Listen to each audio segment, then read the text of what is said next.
Hey everybody, welcome to Conversations That Matter. I'm your host, Alex Newman with the New American Magazine. Find us online at thenewamerican.com. We have a very special guest with us today, member of the Birch Society from Canada, the Great White North.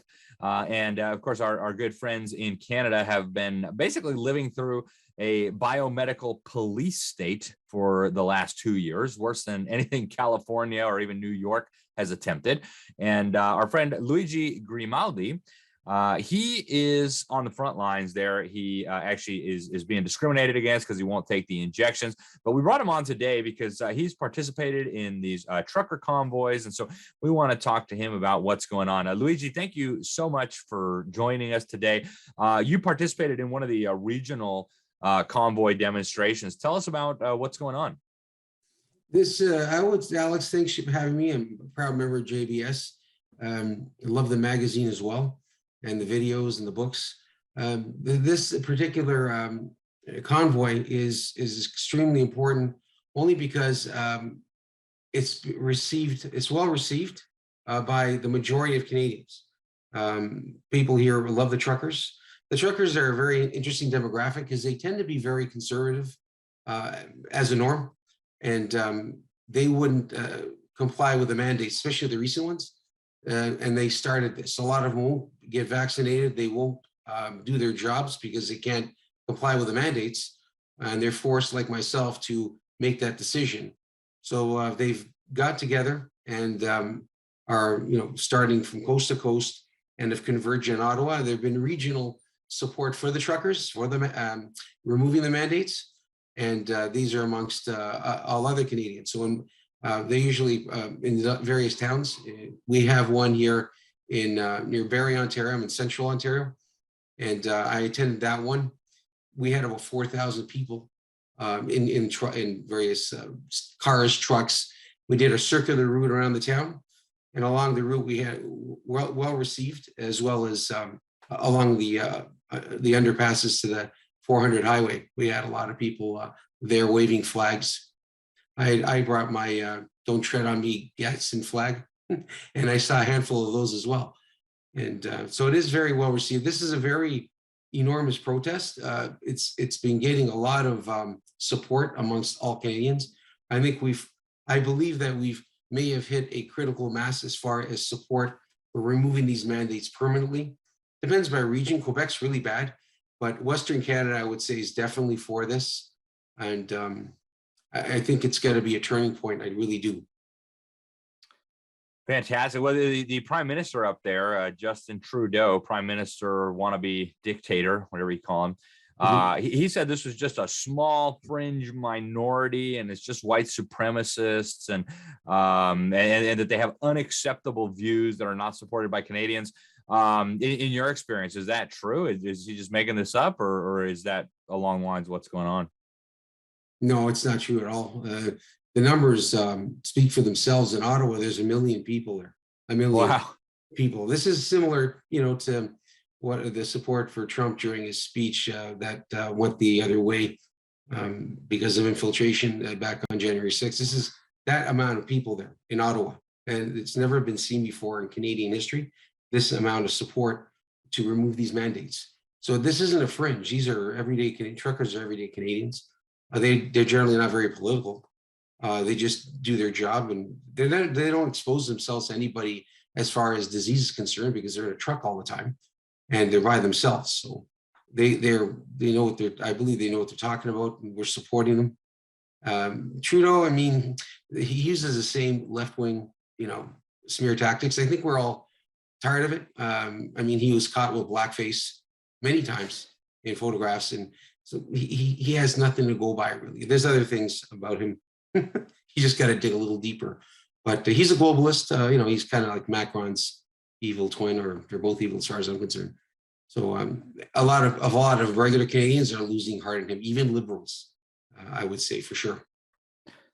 But give us a sense of what's been going on, because I'm in Florida right now. Life is pretty normal here. We don't have any restrictions, and we've had virtually none, at least where I stay in the state. Some of the counties have kind of done some dumb stuff, although the governor stepped in to stop them. So I think for a lot of Americans, what's going on in Canada is just completely alien, completely unfathomable. Well, paint a picture of what's going on in Canada for the folks who maybe haven't experienced it, haven't read much about it.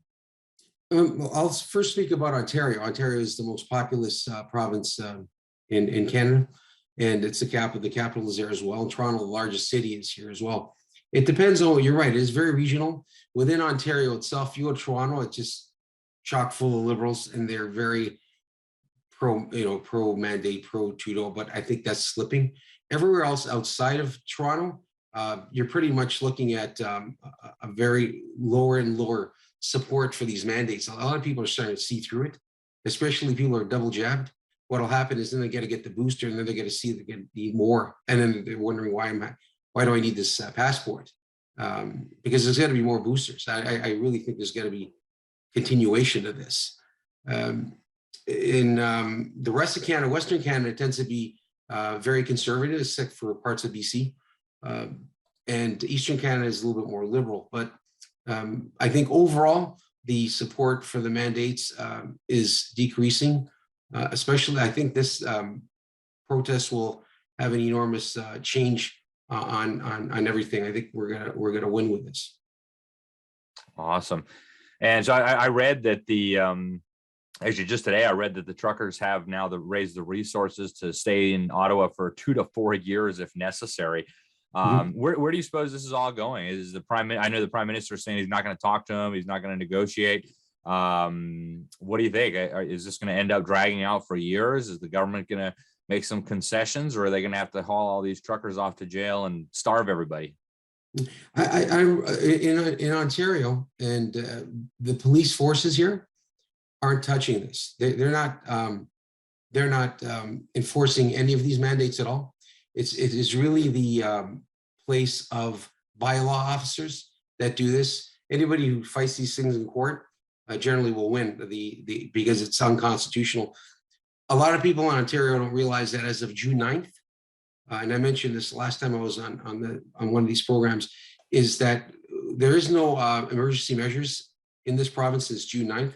They were taken at task in Ontario, and it was struck down. So there's no emergency measures at all. That would mean to me that all of the mandates are go with that. So that is in Ontario. Also, Alberta, same thing. Alberta is becoming mandate free. One person in particular went to court, Mr. King, and asked the health commissioner there, could you isolate the virus? No. Okay, so they threw it down. All their mandates are gone. So the worst province is Quebec. Quebec is really bad. They're not on board. They're on board with all these mandates, and you need a vax pass to even go to Walmart. But I think it comes down to the people. If the people are going to fight this, they go out and do what they do. When I go out, I don't wear a mask. I go about my everyday business as if this never existed. Because as far as I'm concerned, after they flatten the curve and all the research, all the reading I've been doing, this is complete planned fraud, and I don't think anybody should ever comply with a fraud. When given the evidence, persons I believe will change. But mainstream media has a lot to do with this. A lot of people watch mainstream media, and they see a one-way agenda-driven narrative. And right now we're starting to crack through the narrative. Yeah, that's awesome. Well, thank you very much for joining us, Luigi. Is anything else, any wisdom you want to share? Anything else about what's going on in Canada that you want to share with the viewers before we let you go? I wish we had the same governor in Florida.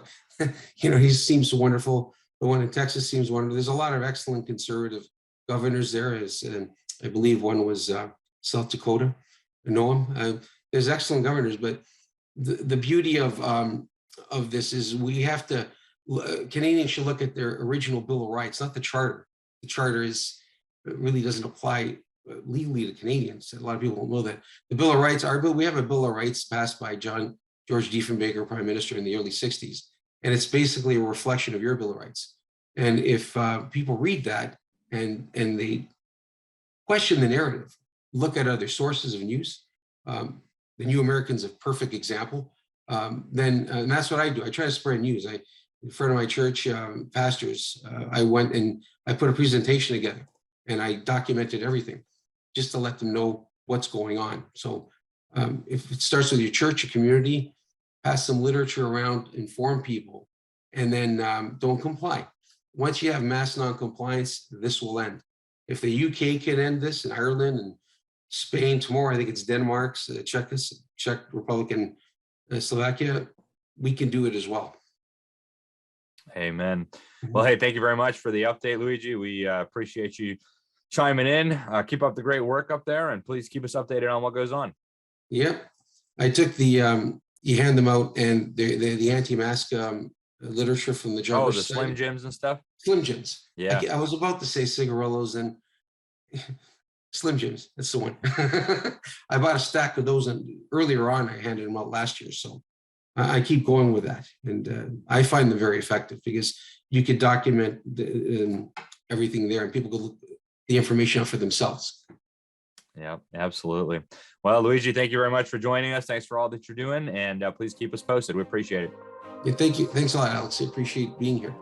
Excellent. Hey, all right, folks, that was Luigi Grimaldi up in Canada working on fighting the mandates and the tyranny with an update on the Freedom Convoy.